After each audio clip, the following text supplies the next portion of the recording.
बिस्मिल्लाहिर्रहमानिर्रहीम। मेरे बहुत मोहतरम सामीन, अस्सलाम वालेकुम। मैंने बहुत प्यारी बात पढ़ी है, जैसी मैंने पढ़ी है वैसे बयान करूंगी, क्योंकि हमें कभी खुद भी लगता है शायद इसमें कोई गलती है। जैसे मैंने पढ़ी है वैसे ही बयान करती हूँ। Just a candle can not burn without fire, man can not live without a spiritual life. जैसे एक कैंडल फायर के बगैर नहीं जल सकती, मोमबत्ती को जलाने के लिए आग की जरूरत है।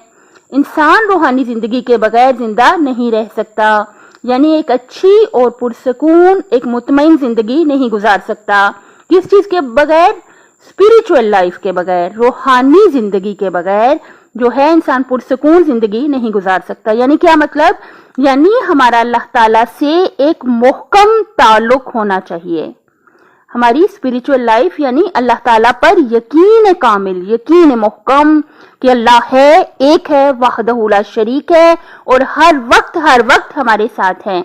देखिए, आपने बहुत सी तकरीरें सुनी होंगी इंटरनेट पे जो एक आम बात कहते हैं कि हर इंसान तन्हाई का शिकार है, यानी 6 में से एक फर्द तन्हाई का शिकार है। लेकिन हम मुसलमानों में अल्हम्दुलिल्लाह रब्बिल आलमीन तन्हाई का कोई तसव्वुर ही नहीं है। हमारा अल्लाह हर वक्त 24 घंटे हमारे साथ है।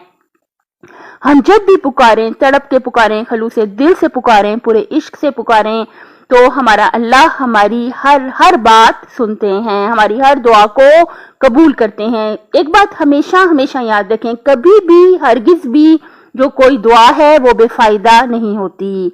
क्योंकि देखिए, मैंने हदीस पढ़ी थी कि जो दुआएं हमारी जिंदगी में कबूल नहीं हुई होती, उनका क़यामत के दिन इतना अजर दिया जाएगा, उसका इतना अच्छा सवाब और बदला दिया जाएगा कि इंसान वहां पे ये ख्वाहिश करेगा कि दुनिया में उसकी कोई भी दुआ कबूल ना हुई होती। दुआ हरगिज भी रद्द नहीं जाती।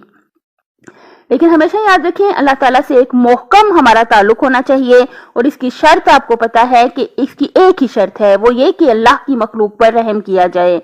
मौला अली अलैहिस्सलाम ने क्या फरमाया? इरहम तुरहम, रहम करो ताकि आप पे रहम किया जाए। अल्लाह की मखलूक के साथ बहुत अच्छा सलूक करेंगे। और अल्लाह ताला के वाजिबात का तो कहने की जरूरत नहीं, नमाज, रोजा, हज, ज़कात आप सबको पता है।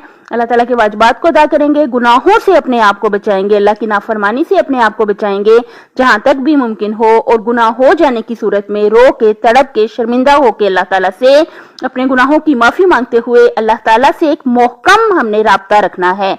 क्योंकि स्पिरिचुअल लाइफ यानी अल्लाह ताला के साथ मजबूत और मोहकम हमारा ताल्लुक और वास्ता होना चाहिए।